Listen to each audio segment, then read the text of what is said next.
show from Impact. Been looking for that word. Didn't know exactly how to say this Impact review. But it was a much more focused show. I don't care if it was Bruce Pritchard, it was Dutch Montel, if it was Jarrett, all three of them, who sat down and said, let's structure it like this, this, this, and this. A, B, C, or D.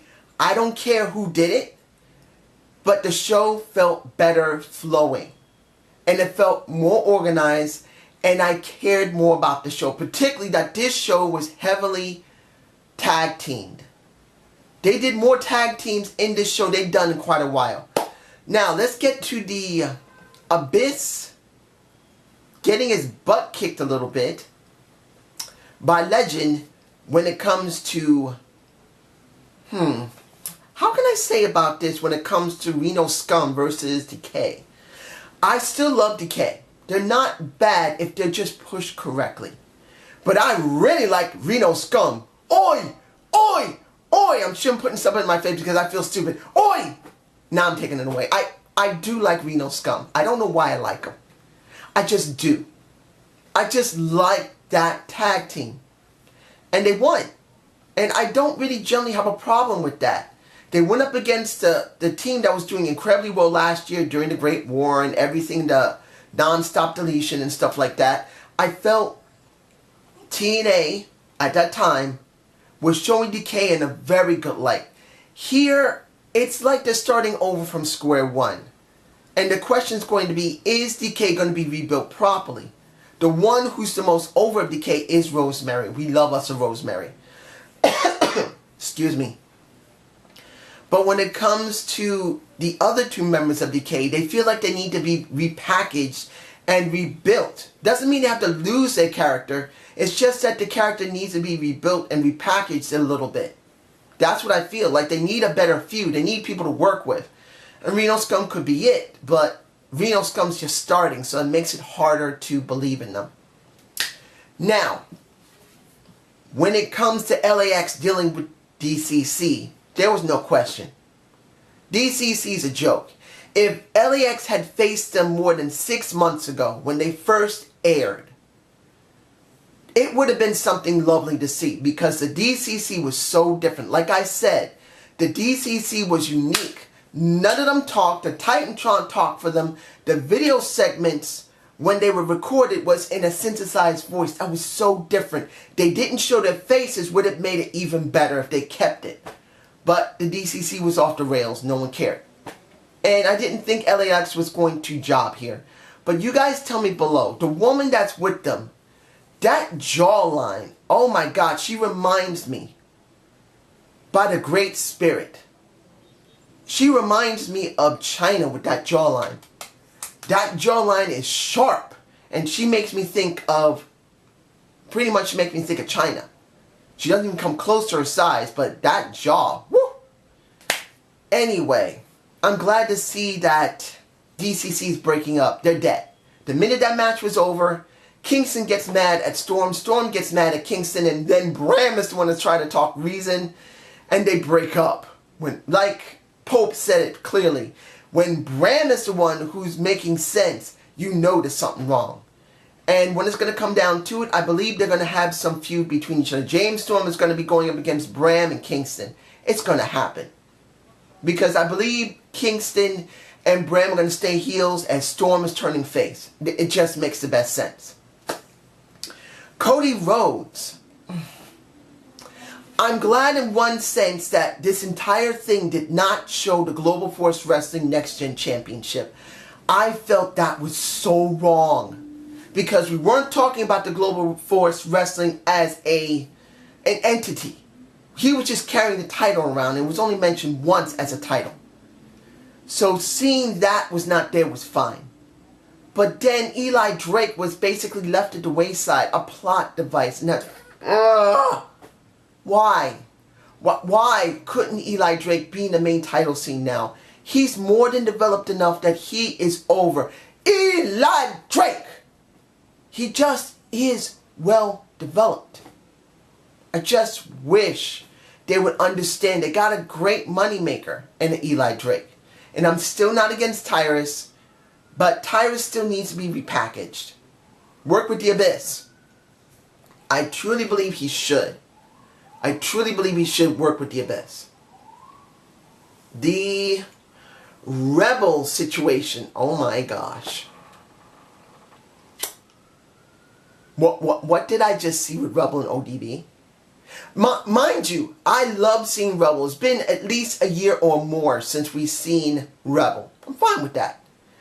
But ODB, I said this at Non-Stop Deletion. It was nice to see her, but she needs to change her character if she came back to TNA.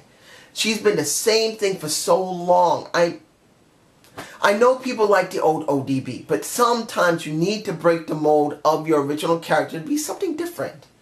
Unless you're playing off somebody like, look, if Eli was back, Eric Young was back, then it would be something nice homage to what they did back in 2015. At least that would make sense. Here, she just seems to be an oddball out and she needs to be different. But I wish I was Earl Hebner. And that's hard to say. Oh my gosh, if I'm not showing scenes of this right now, of Earl grabbing Rebel when she kept... I didn't understand why Rebel was threatening to hurt him.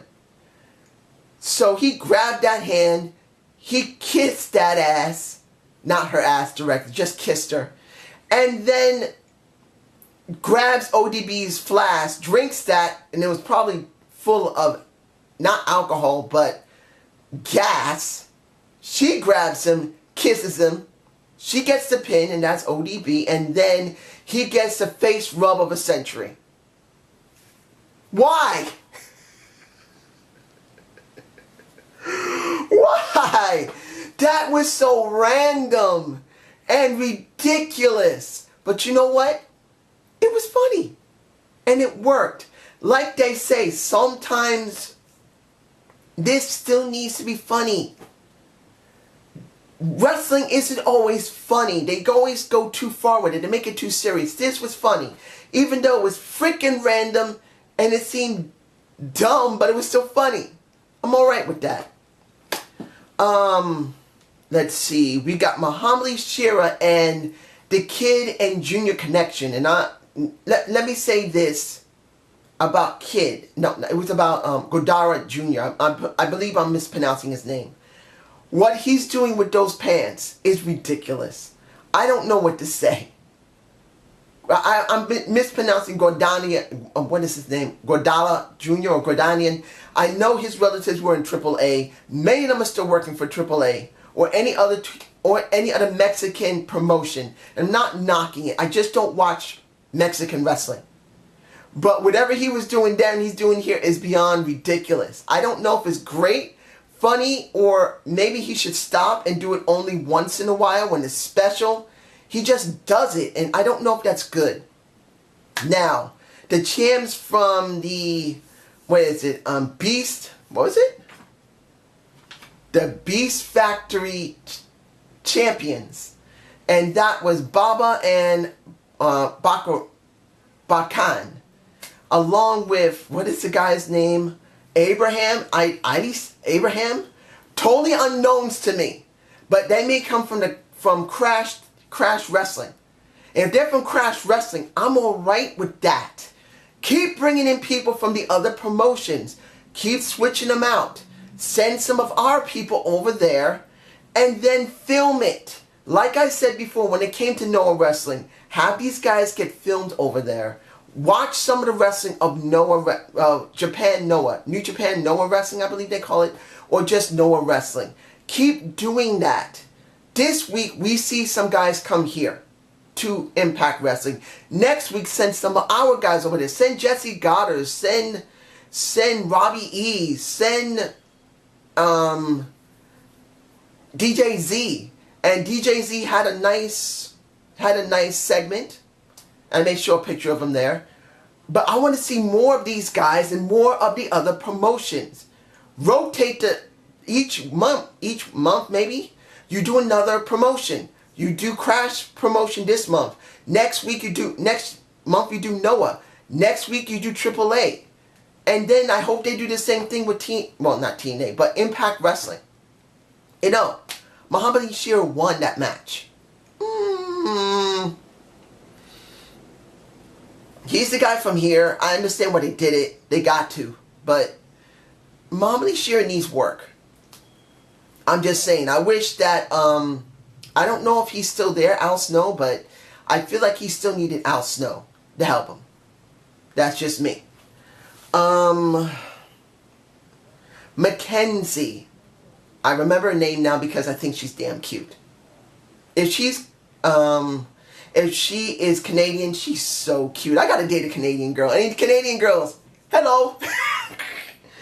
Just joking. No, not. Anyway, she interviewed Laura Van Ness, who's still doing the lost bit of losing her mind because the man she really wanted, who didn't love her, she feels like she's lost the man she loved that could have had her babies named Stan, Jay, and JJ, and she wants pictures, but she doesn't have pictures. She's angry about that, and then Sienna brings sense to the entire thing. Sienna is such a good talker. I wish they had done this when she was with Maria, but of course, Maria was always going to talk. And I'm not taking anything away from Maria. She was a good talker. But when you hear Sienna talk, oh my goodness. Oh, my eyes twitching from my allergies. She is beautiful. She's a wonderful talker. But here's the problem. I said it last week. You gotta say it again. They need a man there to do something with Braxton Sutter. They must get a guy there to face Braxton Sutter so Sienna and Laura Van Ness can deal with Allie. If they do not, this is not going to make any sense. Particularly if Braxton Sutter is still in the exhibition. They keep showing him with Allie, and Allie is the one who's getting stuff over. What is the point of Braxton Sutter? They should just split them off. Only show him when he's needed. Not show him all the time. I mean, he's getting paid every time he gets in front of the camera, but still, I'm just saying. Let's see. Am I forgetting anything here?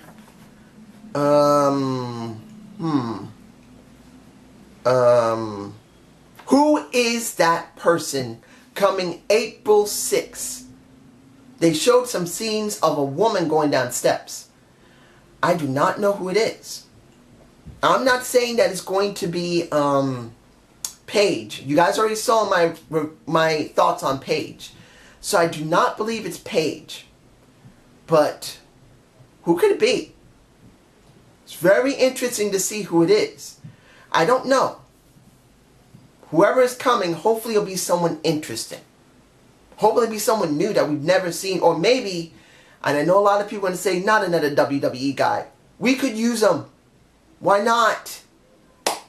I'm not caring if they come from WWE as long as they help Impact Wrestling. And I say this very clearly. I want everyone to understand. If new management has the brains, the gray matter to actually understand, to make a proper contract that does not give more to the WWE guys than the guys from Impact Wrestling or Impact itself. If they do it right, I don't care where they come from. They can come from the moon as far as I'm concerned, as long as they do something right.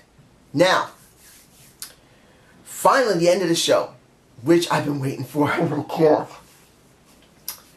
I knew Karen was coming back because I've heard some of the comments. Don't like to check the comments often. To hear that, I mean, I'd rather, like I've always said, I'd rather have the mystique of wrestling, be surprised, than be mysterious. But I knew she was coming. Now, when she came back, a couple of things. One, she's a damn good-looking woman. I'd be happy with her. Nicely built. And I know the Slug Daddy from Off the Rope Show Central still thinks of her as a horse-faced bitch of a wife. And if he hears about this, and I'm not saying none of you are going to talk to him and say, look, there's a guy here who talked about you saying that you had a stick about Karen Jarrett. I'm hoping that he does see TNA and see that Karen Jarrett is back, and he's going to do his segments about Karen Jarrett and that horse stick. I hope he does. But anyway, that was the first thing. Second thing is that she still can't talk very well. I don't know what it is about her voice. She always sounds like she's about to go into tears. And I really believe she's not a very good talker. Dixie Carter's a better talker than she is. That's the thing. And she had her moments in that entire segment, but she's just not a very good talker. Maybe she's better as a heel. I remember that she wasn't too bad as a heel when she talked, because she made it very emotional and emphasized several things and made her conversation short. But here's a face, she sounds like garbage almost. Even though she had a few moments in that segment with JB. Then EC3 came out, turned heel right there, said, I'm going to make TNA great. And I know I said TNA, but I'm still staring at her butt. And I'm doing it for my family, which pissed her off. Then, the thing that made it good. Josh Matthews, who clearly was not in the mood for this, did not like her, did not want to care about her, came to the ring, and even though he overplayed the stupidness of it, he did a couple of things. One, his talking points were not bad. Yes, he overemphasized things, he overdramatized things, and it was annoying. But one, he mentioned his wife, a 5-time Knockouts champion. 2, he did talk about how the Jarretts were a pain in the ass when they were there. And 3, next to telling Karen Jarrett she's going to be leaving soon, got a smack in the face for that mess. He got bitch slapped. And he sold it well. Oh, I got smacked by an oversized woman. I loved it. I know a lot of people are going to say, oh, he deserved it and this was terrible. Look, I'm seeing this for this show as a whole, and the show looks better. It's better focused. It's funnier, even though it is a bit random when it comes up. And I enjoyed the show. It was a solid show. We got more tag team wrestling than we've had in months. I wish they would work on the X Division next. I still say this. X Division for Explosion. Put it on your YouTube channel. Impact Wrestling. Someone tell Bruce Picture. Please listen to my words right now. If Bruce was told, look, there's a small YouTuber who has a great idea, look at him. Make the link. And he looks at me, and if this is this moment, Mr. Pritchard, I know I'm just a little YouTuber, but please hear my words. Put Explosion on your YouTube channel's main page. You can just set it up there and set it after it aired on Saturday. I believe it's still on Saturday. Put it on Sunday morning. Let people see it who can't always get Anthem or get the app. Put it there. Let people see the X Division. They're already there. Instead of doing all the feuds on Impact, put it only exclusive on Explosion. Say it by your commentary team. If anybody wants to see the X Division, it's now, its new home, it's Explosion. And then put some highlights like WWE does once in a while. Maybe once every other week you put a highlight of something special there. I'm just saying. But this show was good. I enjoyed it. And I hope you guys enjoyed this review. Give me a comment below. And have a good day. Have a good night. Peace.